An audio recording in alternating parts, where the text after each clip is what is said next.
नमस्कार दोस्तों, आज मैं आपको सुनाने जा रही हूँ एक ऐसी गाथा जो सिर्फ एक पर्व की नहीं बल्कि अच्छाई की जीत और बुराई के अंत की अनोखी कहानी है। यह कहानी है माँ दुर्गा की, जिन्होंने संपूर्ण ब्रह्मांड को महिषासुर नामक राक्षस के आतंक से मुक्त कराया।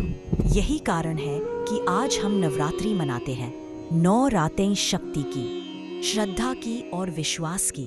प्यारे दर्शकों, एक बार फिर आपका हार्दिक स्वागत करती हूँ आपके अपने चैनल स्पिरिचुअल में। आपसे एक निवेदन है कि कहानी को पूरा सुने ताकि आपकी पूरी मनोकामनाएं पूरी हो। जो भी ये कहानी नवरात्रि में सुनता है, उनकी सारी मनोकामनाएं पूरी होती है। तो आइए इस पावन यात्रा की शुरुआत करते हैं। बहुत समय पहले, जब संसार नया था, तब एक राक्षस जन्मा, महिषासुर। वह आधा भैंसा और आधा दानव था। जन्म लेते ही उसकी मां ने उसे आशीर्वाद दिया, तुझे कोई भी पुरुष कभी नहीं मार पाएगा। यह वरदान उसके अहंकार की जड़ बन गया। जैसे जैसे वह बड़ा हुआ, उसकी शक्ति बढ़ती गई। वर्षों की तपस्या के बाद उसने ब्रह्मा जी को प्रसन्न किया और वही वरदान दोबारा पाया। कोई पुरुष, कोई देवता, कोई इंसान उसका अंत नहीं कर सकता। महिषासुर ने सोचा, अब तो मैं अजय हूँ। अपने घमंड में महिषासुर ने अपनी विशाल सेना जुटाई। हजारों दानव, लाल अग्नि सी आंखें, लोहे जैसे शरीर लेकर उसके पीछे खड़े थे। एक अंधेरी रात उसमें स्वर्ग लोक पर धावा बोला। देवराज इंद्र ने वज्र चलाया, भगवान विष्णु ने सुदर्शन चक्र फेंका, भगवान शिव ने त्रिशूल उठाया, लेकिन कोई वार उस पर असर नहीं कर रहा था। 3 दिन और 3 रात युद्ध चला। अंततः देवता थक गए और हार माननी पड़ी। महिषासुर ने इंद्रासन पर कब्जा कर लिया और स्वर्गलोक में आतंक फैला दिया। स्वर्गलोक की रोशनी बुझ गई, अप्सराएं कैद हो गई, गंधर्व दास बना दिए गए। धरती पर भीषण असर पड़ा। कभी धूप झुलसाती, कभी बारिश सब डुबो देती। फसलें नष्ट होने लगीं। नदियाँ या तो सूख जाती या उफान मारते। भूख, प्यास और बीमारियों से इंसान कराह रहे थे। मंदिर खाली पड़े थे। लोग प्रार्थना करते, पर उनकी आवाज़ स्वर्ग तक नहीं पहुंचती थी। धर्म जैसे हार गया हो। स्वर्ग से निकाले गए देवता दीनहीन होकर इकट्ठा हुए। इंद्र ने कहा, हम अपने अहंकार में अंधे हो गए थे। विष्णु बोले, ये हमारी सोच की भी हार है, हमने स्त्री शक्ति को कम आंका। शिव ने कहा, ब्रह्मांड की सबसे बड़ी शक्ति है शक्ति स्वयं, हमें माँ की शरण लेनी होगी। सभी देवता हिमालय की सबसे ऊंची चोटी पर पहुंचे। वहां उन्होंने आंसुओं और दर्द से भरी प्रार्थनाएं की, हे माँ जगदम्बा, हमारी रक्षा करो। हमने पुरुष शक्ति पर गर्व किया, पर अब समझ गए कि असली शक्ति तो आप हो। 3 दिन और 3 रात लगातार प्रार्थना हुई।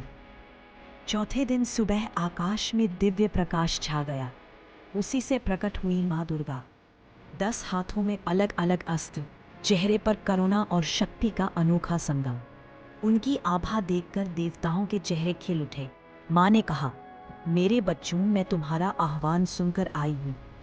सभी देवताओं ने अपनी अपनी शक्ति माँ को अर्पित की। शिव ने त्रिशूल लिया, विष्णु ने सुदर्शन चक्र, इंद्र ने वज्र, अग्नि ने अपनी ज्वाला, वायु ने अपनी वेग, सूर्य ने अपनी रोशनी दी। माँ का तेज बढ़ता गया।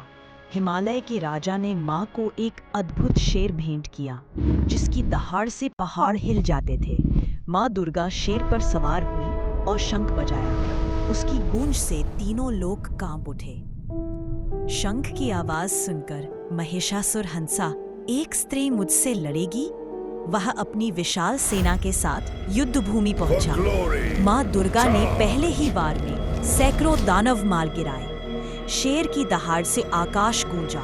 महिषासुर के सेनापति को माँ ने सुदर्शन चक्र से परास्त कर दिया। अब खुद महिषासुर रणभूमि में उतरा। उसने भैंसा, शेर, हाथी हर रूप लिया, लेकिन माँ हर रूप में उसे परास्त करती रही। 9 दिन तक भयंकर युद्ध चलता रहा। नवमी के दिन महिषासुर ने अपना असली रूप दिखाया, आधा भैंसा, आधा दानव। उसने पूरी शक्ति से माँ पर आक्रमण किया। धरती कांपी, पहाड़ टूटे, लेकिन माँ दुर्गा निर्भय रही। उन्होंने त्रिशूल उसकी छाती पर मारा और उसका अंत कर दिया। आकाश से फूल बरसने लगे।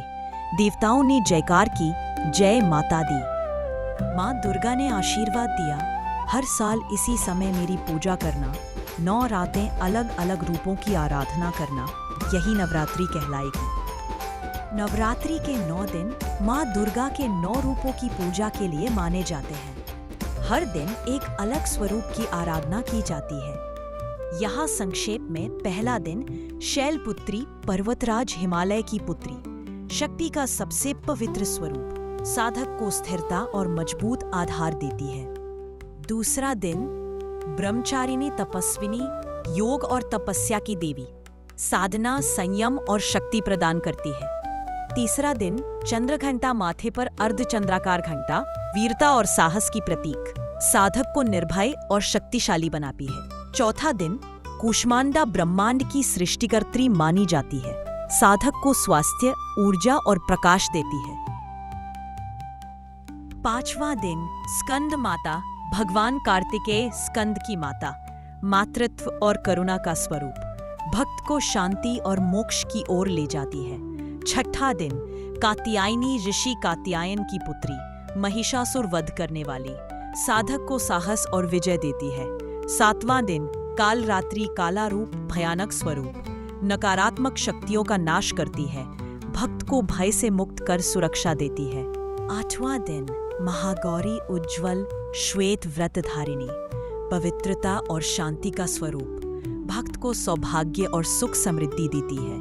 नवां दिन सिद्धिदात्री, सभी सिद्धियों की दात्री, आध्यात्मिक शक्ति, ज्ञान और मोक्ष का वरदान देती है। यह पर्व याद दिलाता है कि अच्छाई की जीत निश्चित है और बुराई का अंत होता ही है।